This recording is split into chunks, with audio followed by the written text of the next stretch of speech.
Christopher Nolan की 2023 की epic film Oppenheimer एक बायोग्राफिकल ड्रामा है जो जे रॉबर्ट ओपेनहाइमर के लाइफ और उनकी लेगेसी को एक्सप्लोर करती है। ओपेनहाइमर एक ब्रिलियंट लेकिन ट्रबल्ड फिजिसिस्ट थे जिनको father of the atomic bomb कहा जाता है।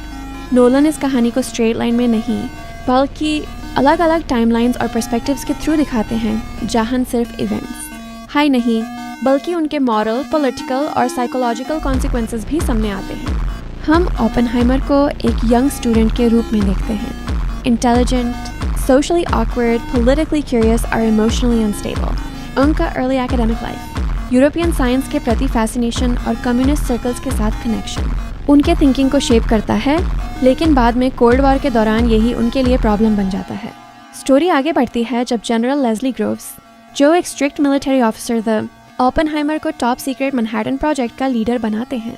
यहाँ ओपेनहाइमर अपने विजन और कैरिज्मा से दुनिया के बेस्ट साइंटिस्ट को लॉस आलामोस में इकट्ठा करते हैं। लॉस आलामोस एक जगह बन जाता है जहाँ टैलेंट, प्रेशर, सीक्रेसी और मॉरल डिलेमा सब एक साथ होती हैं।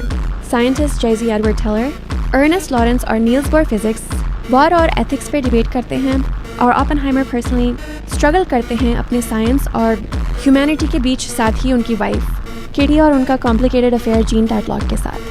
बॉम्ब के बनने की रेस में ओपेनहाइमर एक तरफ नाजी से पहले वेपन बनाने की अर्जेंसी फील करते हैं और दूसरी तरफ उसके डिस्ट्रक्शन का फियर भी। यही टेंशन ट्रिनिटी टेस्ट तक पहुंचती है, जहां पहली बार एटॉमिक बॉम्ब ब्लास्ट होता है, जो एक साइंटिफिक अचीवमेंट भी लगता है, एक रिलीजियस ऑ भी और एक टेरिफाइंग डिजास्टर भी। लेकिन ट्रिनिटी के बाद उनका डाउनफॉल स्टार्ट होता है। हिरोशिमा और नागासाकी के बाद ओपेनहाइमर गिल्ट और रिग्रेट फील करते हैं। पब्लिक स्पीचेस में वो ओपनली दिखाते हैं कि उनका कॉन्शियंस उन्हें टॉर्चर कर रहा है, जबकि पॉलिटिकल लीडर्स विक्ट्री सेलिब्रेट कर रहे होते हैं। नोलन एक पावरफुल सीन दिखाते हैं जहां ओपेनहाइमर चीरिंग क्राउड को एड्रेस करते हैं, लेकिन उनके दिमाग में ब्लास्ट के हॉरर्स, रेडिएशन और सफरिंग फ्लैश होते रहते हैं। 20th फिल्म में एटॉमिक एनर्जी कमीशन की सिक्योरिटी हियरिंग उनके करियर का बिगेस्ट टर्निंग पॉइंट बन जाती है।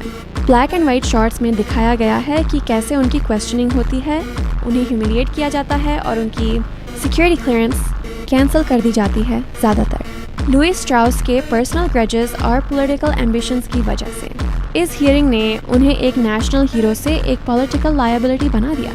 फिल्म के थ्रू नोलन एक बड़ा थीम एक्सप्लोर करते हैं, पॉलिटिक्स का अपॉर्चुनिज्म, रेपुटेशन की फ्रेजिलिटी और गवर्नमेंट्स का। ओपेनहाइमर एक कन्फ्लिक्टेड इंसान दिखाए गए हैं, एक तरफ साइंटिफिक प्राइड, दूसरी तरफ हिरोशिमा और नागासाकी का गिल्ट। भागवत गीता का उनका famous line now I am become death the destroyer of worlds उनके दिमाग में एक कन्फेशन और एक कर्स दोनों बन जाता है। मूवी का सिनेमैटिक स्टाइल भी पावरफुल है। हॉयट वन हॉयटमा की सिनेमाटोग्राफी, लुडविग göransson का इंटेंस बैकग्राउंड स्कोर और प्रैक्टिकल इफेक्ट्स जो ट्रिनिटी ब्लास्ट को रियल और टेरिफाइंग बनाते हैं। सिलियन मर्फी ने ओपेनहाइमर के प्राइड, गिल्ट और जीनियस को ब्रिलियंट तरीके से दिखाया।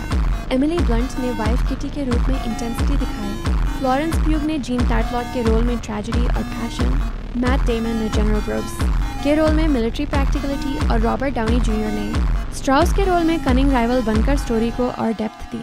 एंड में नोलन हमें एक बड़ा क्वेश्चन देते हैं, क्या ओपेनहाइमर ने वर्क को जल्दी खत्म करके दुनिया को बचाया या न्यूक्लियर एज शुरू करके और डेंजरस बना दिया?